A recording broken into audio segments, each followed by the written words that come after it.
আসসালামু আলাইকুম। Math solution সেন্টারের পক্ষ থেকে সবাইকে স্বাগতম।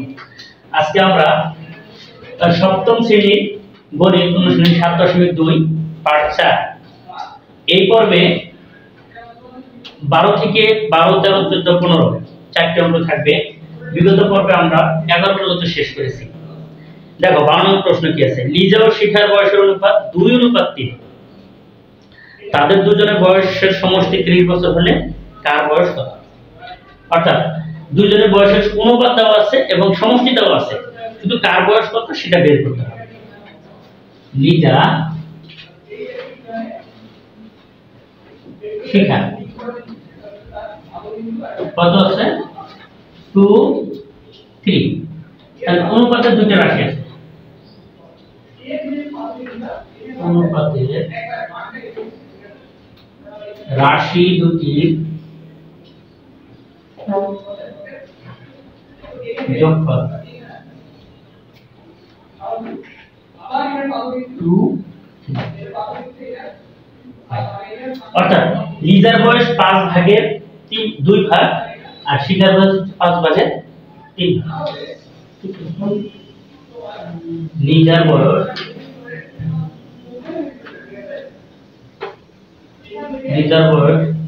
38 বছর, এটা দেয় এটা কাটবে 6 12 বছর এবং শিখার বয়স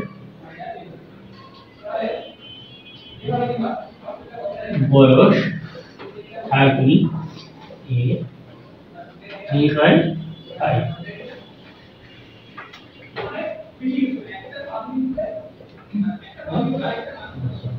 অর্থাৎ লিজার বয়স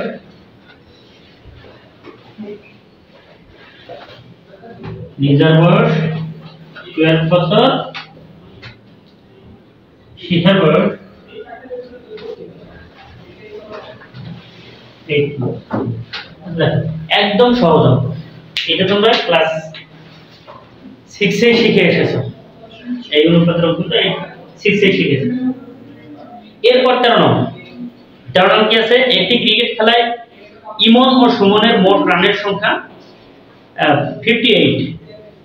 ইমনের রান সংখ্যা সুমনের রানের সংখ্যা দ্বিগুণের চেয়ে 5 কম। ইমন যত রান করে সুমন যত রান করে তাকে 2 গুণ করে 5 কম হয়। তাহলে ওই খেলায় ইমনের রান সংখ্যা কত? ইমনের রান বের করতে হচ্ছে।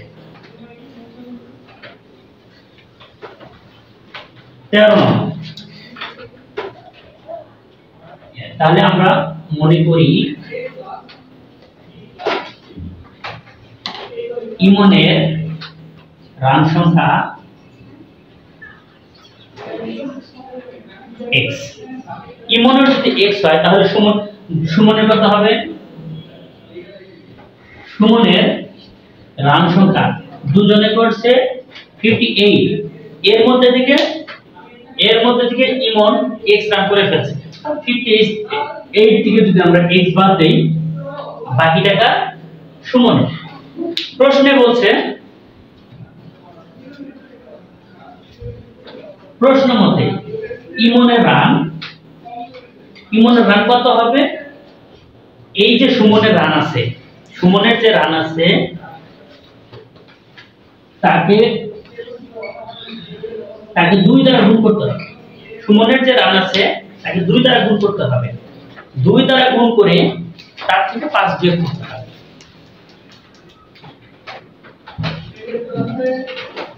বা x প্লাস এটা দ্বারা গুণ করলে 100 মাইনাস 5 বা x গুলো আমরা এক পাশে নেব। এটা এই পাশে আসলে মাইনাস, এই পাশে আসলে প্লাস 100 বা 3x 111 বা x ইকুয়াল 111 x 111। এটাকে 3 দ্বারা ভাগ করলে 37x। অর্থাৎ ইমনের রান সংখ্যা 37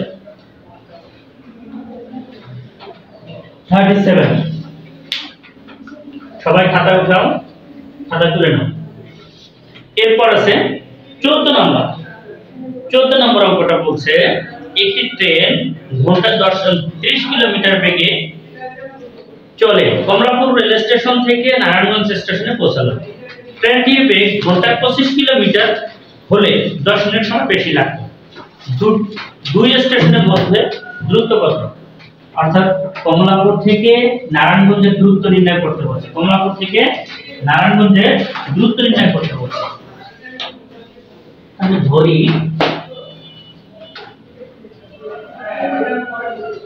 কমলাপুর থেকে নারায়ণগঞ্জের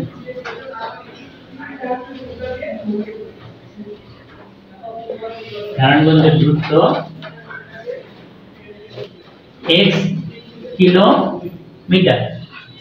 x কিলোমিটার ধরি কমলাপুর থেকে নারায়ণগঞ্জের দূরত্ব x কিলোমিটার। এখন দুই যাতায়াতে যাওয়ার সময় এবং আসার সময়, যাওয়ার সময় গতি বেশি ছিল, আসার সময় কম ছিল। এই আসার সময় কম ছিল জন্য 10 মিনিট সময় বেশি লাগছে। আমরা মিনিটকে 10 মিনিটকে আচ্ছা আর 10 মিনিট 10/60 ঘন্টা। কারণ আমরা জানি 60 মিনিট সমান 1 ঘন্টা। এটা কি করলে 1/6 ঘন্টা। এখন নারায়ণগঞ্জ যাওয়ার সময় 30 কিলোমিটার বেগে গেছে। লিখতে পারি যাওয়ার পথে 30 কিলোমিটার যেতে সময় লাগে কত ঘন্টা? 1 ঘন্টা। যাওয়ার পথে 1 কিলোমিটার যেতে সময় লাগে কমলাপুর থেকে নারায়ণগঞ্জের দূরত্ব কত? কমলাপুর থেকে নারায়ণগঞ্জের দূরত্ব হলো x কিলোমিটার। x কিলোমিটার যেতে সময় লাগে এটা যাওয়ার পথে লাগছে, এতটুকু সময় লাগছে যাওয়ার পথে। আবার নারায়ণগঞ্জ থেকে আসার পথে আবার কমলাপুর আসার পথে কমলাপুর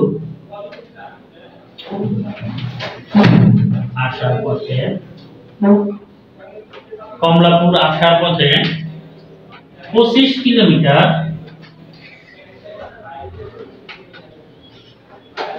যেতে বা অতিক্রম করতে সময় লাগে 1 ঘন্টা। কমলাপুর আসার পথে 1 কিলোমিটার অতিক্রম করতে সময় লাগে আমরা কমলাপুর আসতে কত কিলোমিটার? x kilometre. তাহলে x কিলোমিটার আসতে সময় লাগে x।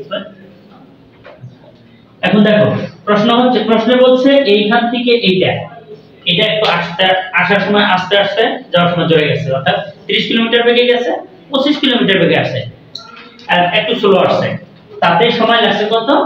10 মিনিট বেশি। 10 মিনিট সমান এই এত। এই দুটার পার্থক্য হচ্ছে 10 মিনিট। আমরা কি করব?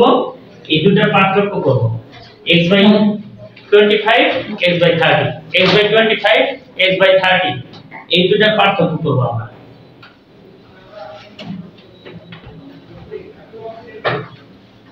দেখো এখন আমরা লিখব প্রশ্ন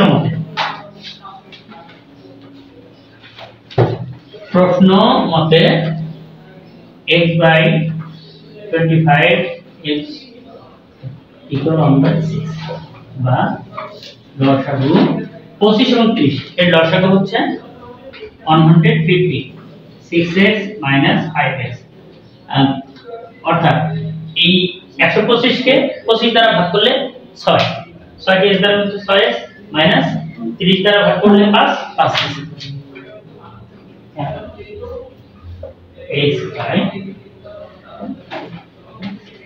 আর গুণ এইদিকে গুণ না এইদিকে গুণ, অর্থাৎ এটাকে আর গুণ বলে 6x x ইকুয়াল অর্থাৎ কমলাপুর থেকে নারায়ণগঞ্জের দূরত্ব 25 কিলোমিটার। অর্থাৎ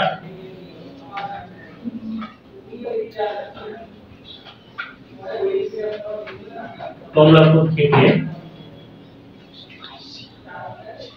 নারায়ণগঞ্জের দূরত্ব x equal 25 কিলোমিটার। অর্থাৎ কমলাপুর থেকে নারায়ণগঞ্জের দূরত্ব আমরা কত কিলোমিটার? 25 কিলোমিটার। সবাই এখন খাতা উঠাও। শেষ অঙ্ক, একটি আয়তাকার জমির দৈর্ঘ্য প্রস্থের 3 গুণ, দৈর্ঘ্য প্রস্থের 3 গুণ এবং জমিটির পরিসীমা 40 মিটার। জমিটির দৈর্ঘ্য এবং প্রস্থ নির্ণয় করতে হবে। একদম সহজ অঙ্ক, এরকম অঙ্ক তোমরা এর আগেও করে এসেছো।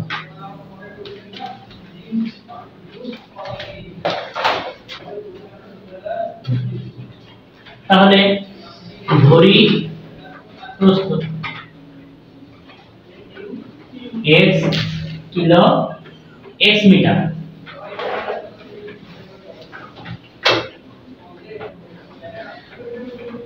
x metre. তাহলে দৈর্ঘ্য কত হবে? 3 গুণ বলছে। দৈর্ঘ্য 3x মিটার। পরিসীমা বা পরিসীমার সূত্র জানি, আমরা জানি পরিসীমা সমান দৈর্ঘ্য 2 গুণ দৈর্ঘ্য যোগ প্রস্থ। তাহলে আমরা লিখতে পারি প্রশ্ন মতে, বা আমরা জানি প্রশ্ন মতে পরিসীমা ইকুয়াল 2 ইনটু দৈর্ঘ্য যোগ প্রস্থ একক।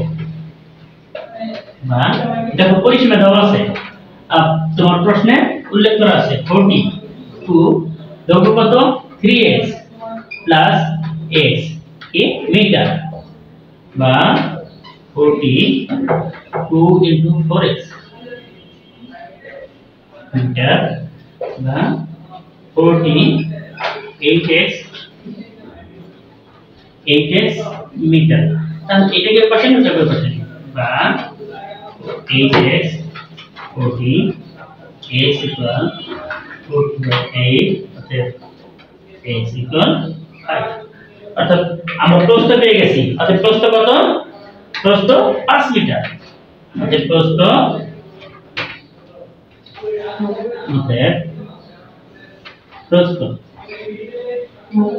x equal 5 metre.